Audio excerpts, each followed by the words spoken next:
Yo, what up, YouTube? This is day 18 of 365 days of writing a short story every day until I become a better storyteller, writer, and artist. All right, so this is the revised version. I can't believe I've been mixing up the labels. This is revised, then rough draft. Like this is, no, but it's rough draft, then revised, revision.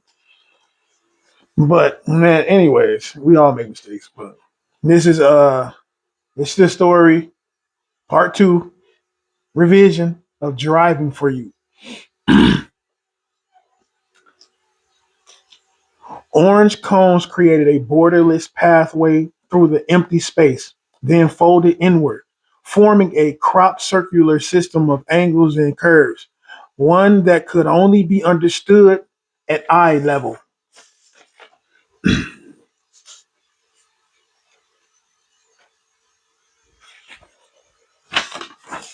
The designer clutched the tablet tighter each time the border shifted.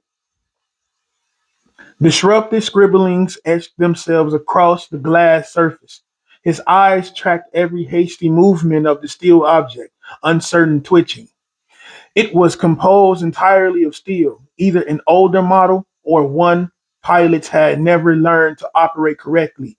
Records show repeated failures, crashes, brief periods of activation, then long stretches of seclusion. Every 3 years, it resurfaced. Every 3 years, it was pulled back. Another hurried reversal. More cones were disturbed. Metallic clanking echoed from the object. The test was over. The designer tore a sheet from his tablet, passing it to the pilot, who was eyeing the document. This nervousness turned into visible beads of sweat. He accepted the results, but avoided them, glancing only enough to register the score. A few seconds, no more. He squinted as if narrowing his vision might somehow alter the percentage. The instructor's expression didn't change.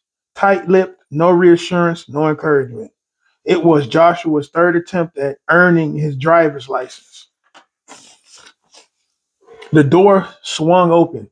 He stepped out, defeated, and drifted toward the hallway, past the testing area, past the next eager student being waved inside.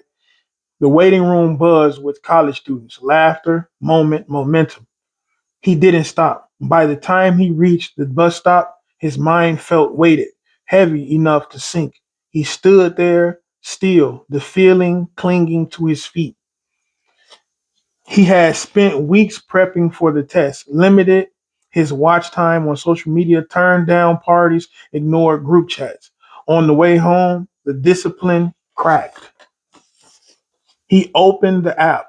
Endless posts filled the screen. In the corner, six friend requests, three DMs, 17 notifications. Excuse me. He scrolled. By the time he reached the notifications tab, his thumb moved without thought. A tap redirected him to a post from 3 weeks earlier. Gonna be whipping once I pass this driving test. In other words, I need my L's. The post was flooded with approval, thumb up icons, comments from close friends, praise from family members. He stared at it. Then the small arrow above the post dropped down. Three options appeared: delete, edit, private. The post vanished within seconds. He slid the phone back into his pocket and rested his temple against the cold glass. Outside, the landscape blurred into watercolor streaks.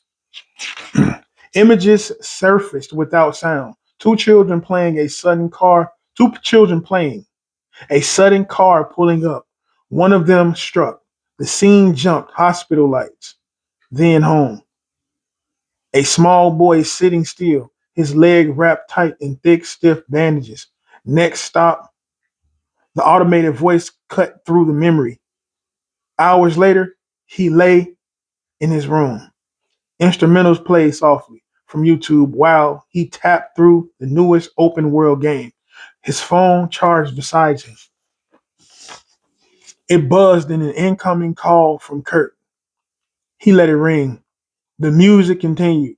The game loaded. His focus thinned, then settled. A soft object struck the side of his head. He twisted around. A pillow lay on the floor near his bed. You've been in this room for a while, his mother said. Your friend stopped by a few times. Everything okay? He didn't answer right away. The staying silent felt easier, familiar, like something he could sink into without resistance. Well, she said, lingering at the doorway, don't just stay in it like you're depressed or something. She moved off toward another part of the house. The silence returned. I'm 19, he said suddenly. She stopped, turned back. Before you know it, I'll be 25, he continued, then 30, and I'll still be the guy who doesn't know how to drive. The words suppressed him. The words surprised him, my bad. The words surprised him. They'd been there for a while. He just hadn't let them out. His eyes dropped to the game controller. Everyone else already has one, he said. I'm always playing catch up. That's why it messes with me. His mother shook her head. Man, I don't care, he said. Even if I don't get one by 21, I don't need one. The words came out sharp, too fast.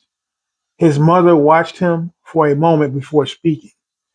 So it's still bothering you, she said, after all this time. His eyes glazed. He leaned forward. I remember you wouldn't step foot in the street unless I had your hand, she said. Even when it was clear, you made me look both ways every time. His throat tightened. I was scared, he continued, scared I wouldn't see something coming. He stopped.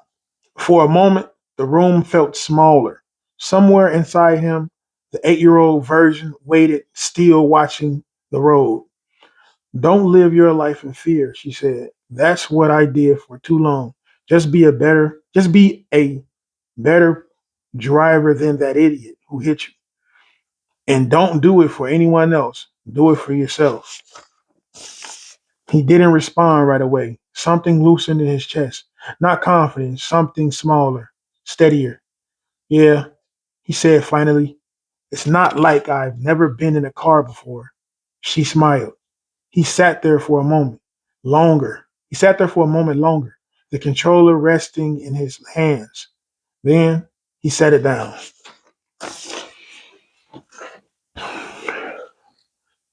Another step in the right direction. Uh, yeah. And anything that you work towards, you have to stay locked in on it. This is a reminder for myself and everybody else that you get. If you don't believe in it, man, ain't nobody gonna believe in it. And that's too real. I know it's cliche, but that shit real. And I know from experience. So, yeah, let me know what y'all think in the comments.